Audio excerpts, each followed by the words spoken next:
Welcome back to Minis for Pennies, and I'm happy you're here because I get to talk about my favorite thing today. As a dungeon miser, you know that greedy adventurers are my worst enemy, always killing my monsters and taking my gold and my silver. Well, not today, because I'm going to show you how to make two monsters that are the treasure, which makes stealing my coins a whole lot harder. For today's project, I'm using these common tools. Most everybody is familiar with the hole punch. The typical hole punch makes holes that are 1/4 of an inch in diameter, but I also have a punch that is 1/8 of an inch, and this pink handled one is 1/16 of an inch. I'll show you what you can get when you have all three. Here's the 1/8 inch punch, and here's the tiny 1/16 inch punch.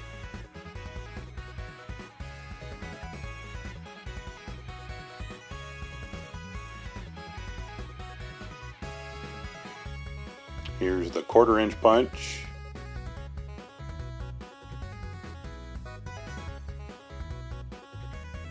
These three sizes are really versatile for miniature and terrain making. I use them as nail heads in wood projects, as rivets for machines and metal buildings, armor plates, scales for monsters, and today I'll be using them for coins. The first monster I'm making is a coin golem. I searched around for a coin golem miniature and found plenty of artwork, but I only found a few homemade examples of actual minis.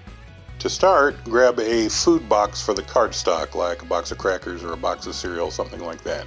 You'll need to punch about 100 coins to cover a tall miniature, so my advice is to take your 1/16 inch punch and a big mixing bowl and a strip of your cardstock and just plop down on the couch to watch your favorite show. One episode of Mystery Science Theater got me enough coins to do 4 monsters with enough left over for 2 treasure piles, so you should be alright. When you have your coins, you'll need a base for the monster. I'm making a humanoid golem, but you can use anything you have. If you want a coin golem shaped like a snake, or a cockroach, or a dinosaur, whatever, it's up to you.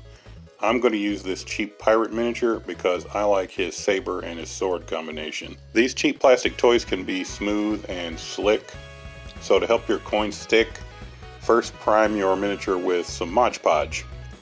When that is dry, you can coat it with some PVA glue and smooth it out, and don't forget to get the base.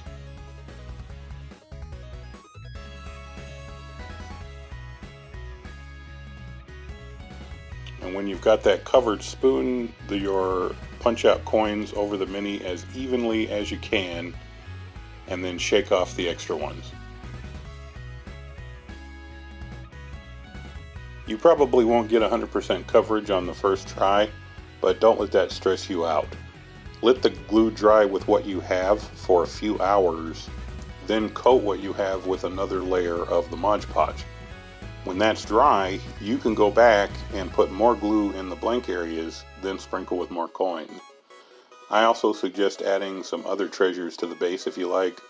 You can put weapons or shields, random beads, things like that. When you have everything covered, give it one more coat of Mod Podge. Once you have everything covered with coins and Mod Podge, that's it. All you have to do is prime and paint with your favorite metallic color.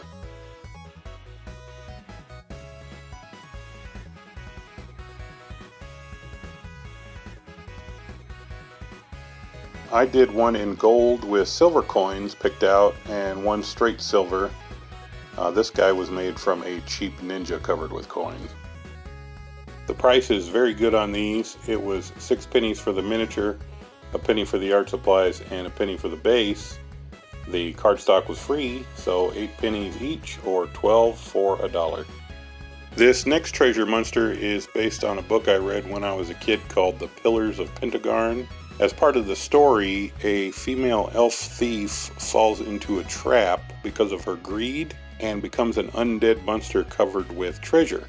That had a real impression on me when I was a little kid, so here is my version of that spirit of greed. To make this haunted treasure, I grabbed one of my cheapo skeletons from episode 1 and snip him off at the base of the rib cage.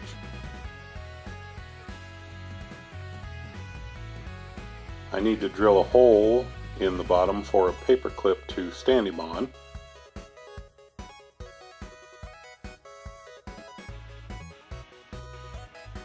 And then the clip is bent in a slight arc and attached to the base.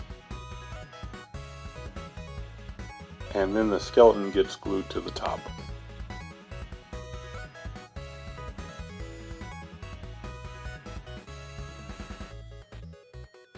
When the super glue is all set, I used hot glue to bulk up the wire and mound up the base to make it look like a bigger pile of treasure. When that's hardened, I put glue just on the base and up the glued wire up to the rib cage. I'm only trying to get a mass of coins on those places, not on the actual bones. When that's dry, I put a few tiny drops of glue on the body in a couple places, like on the shoulder, the side of the skull, and the shield. Using tweezers, I put 1 or 2 individual coins into the PVA instead of a massive group. I also added additional treasures to the base for decoration, just like those little coins. When all that was dry, I hit it with a good prime of Mod Podge. And here's my finished Greed Spirit. Just like before, I did one in silver and one in gold for variety. You could even do copper if that's what you're going for.